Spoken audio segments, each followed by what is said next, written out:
Sim, eu sou o professor Bairros e no tutorial de hoje nós vamos ver.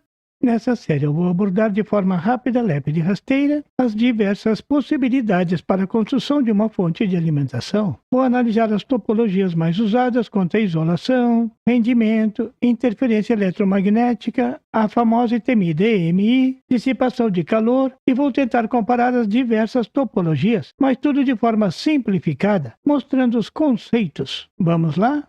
A maioria dos sistemas eletrônicos requer algum tipo de conversão de tensão entre a tensão da rede elétrica e a tensão necessária para o circuito eletrônico funcionar. Tudo seria mais simples se todos os circuitos pudessem ser alimentados por baterias, mas as baterias perdem a carga, a tensão cai, então é preciso inserir um circuito para garantir que a tensão permaneça estável por muito mais tempo. Esse é o circuito da fonte de alimentação. Além disso, essa fonte de alimentação deverá ser capaz de ajustar a tensão de alimentação AC da rede elétrica para a tensão DC, bem mais baixa necessária para alimentar os circuitos com semicondutores que trabalham com tensões DC. Então, uma fonte de tensão é nada mais nada menos do que um conversor AC-DC.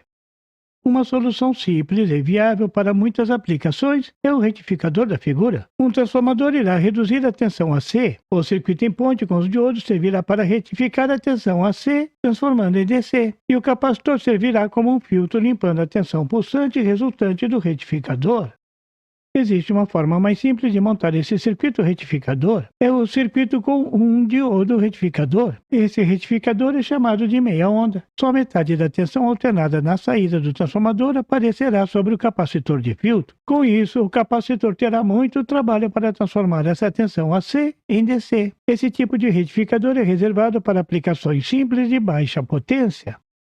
Existem muitas formas de fazer esse tipo de fonte retificadora. O circuito com pontes de diodos é um retificador de onda completa e o mesmo acontece com o retificador com center tape. No retificador de onda completa, a tensão retificada é composta de dois semiciclos. Com isso, o capacitor de filtro terá menos trabalho e poderá ter um valor bem menor. Na prática, o valor do capacitor é a função da corrente de saída. Para cada ampere de saída, ajuste o capacitor de filtro para 1000 microfarad. Dica do mestre Robert Peace. Mas a maioria dos equipamentos eletrônicos requer uma fonte de tensão DC com valores precisos e que não variem, isso é, estabilizado. Nesse caso, a configuração mais usada é o regulador linear. O regulador é um circuito eletrônico colocado depois do circuito retificador, com a função de ajustar a tensão de saída a um valor preciso e estável. Para isso é usado um transistor entre o retificador e a carga, com a função de uma resistência variável. E como uma resistência é um componente linear, esse circuito é chamado de regulador linear, apesar de usar um transistor que não é um componente linear. No circuito da figura, o zener é usado para ajustar a tensão de saída e conferir a precisão na tensão de saída, e ainda a estabilidade, já que o zener é um componente cuja tensão nos seus terminais é razoavelmente estável.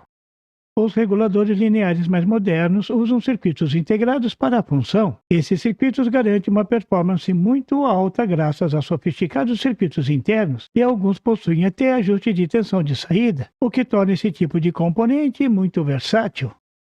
O problema dessa topologia usando o regulador linear é que ele esquenta muito. Claro, ele funciona como uma resistência variável e a resistência esquenta muito. O rendimento do regulador linear é baixo. Então, apesar de simples de implementar, ele só é usado para alimentar circuitos de baixa e média potência.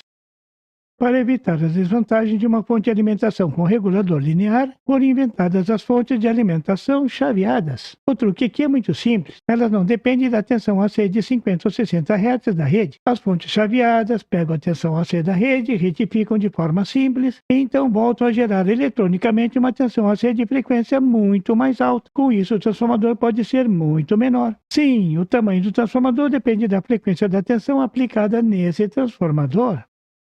Em sistemas isolados, a tensão é ajustada para o valor desejado no secundário desse transformador e então é retificado normalmente com capacitores indutores. Isso de forma bem simples, porque o tamanho do capacitor também é função da frequência. Maior frequência, menor capacitor, e assim teremos no final uma tensão DC retificada. Um circuito de realimentação é usado para manter a tensão estabilizada e pronto. Essa é a fonte de tensão mais usada hoje em dia, mesmo para altas potências.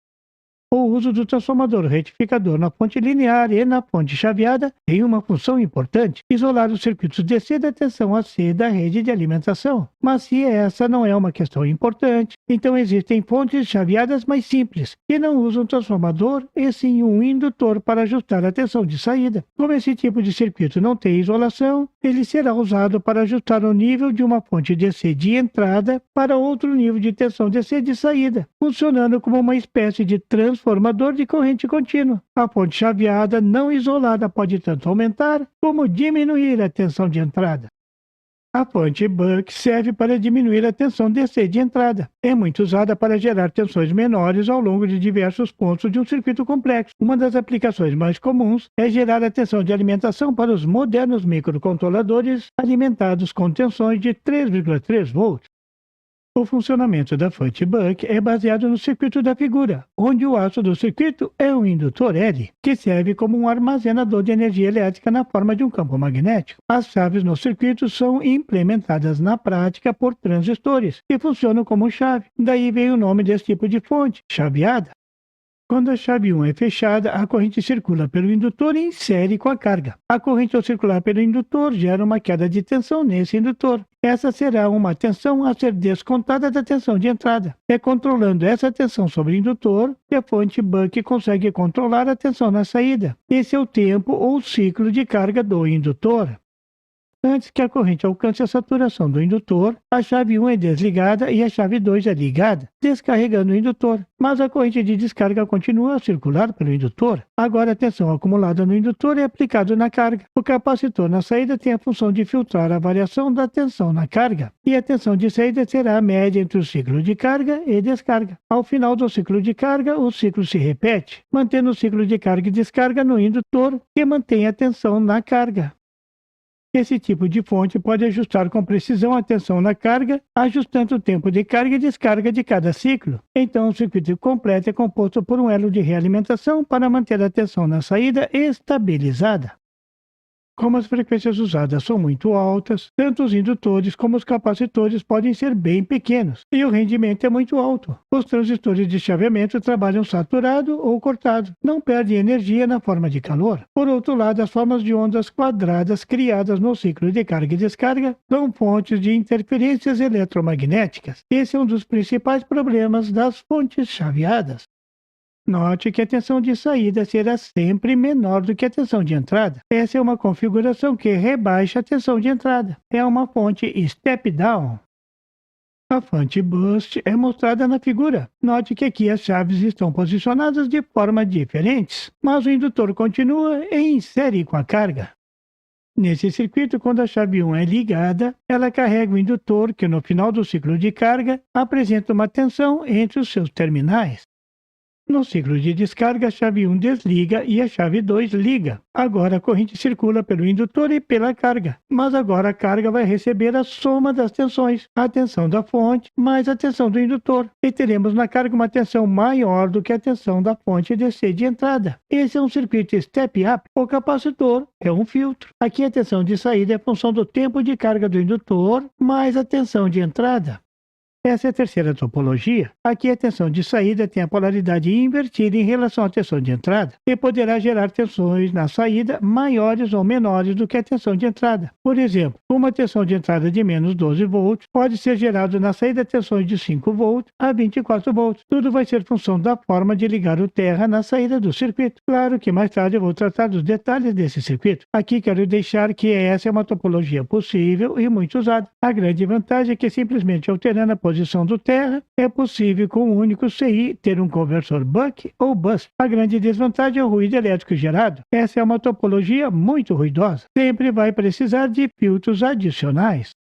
Você deu nesse tutorial um passeio pelas principais topologias de fontes de tensões lineares e chaveadas sem isolação. Em breve, mais sobre as fontes chaveadas com isolação. Até lá e bom proveito! E por favor, se você não é inscrito, se inscreva e marque o sininho para receber as notificações do canal. E não esqueça de deixar aquele like e compartilhar para dar uma força ao canal do Professor Bairros. E não tem site? Tem sim, é www.bairrospd.com. Lá você encontra o PDF e tutoriais sobre esse e outros assuntos da eletrônica. E fique atento ao canal do Professor Bairros para mais tutoriais sobre eletrônica. Até lá!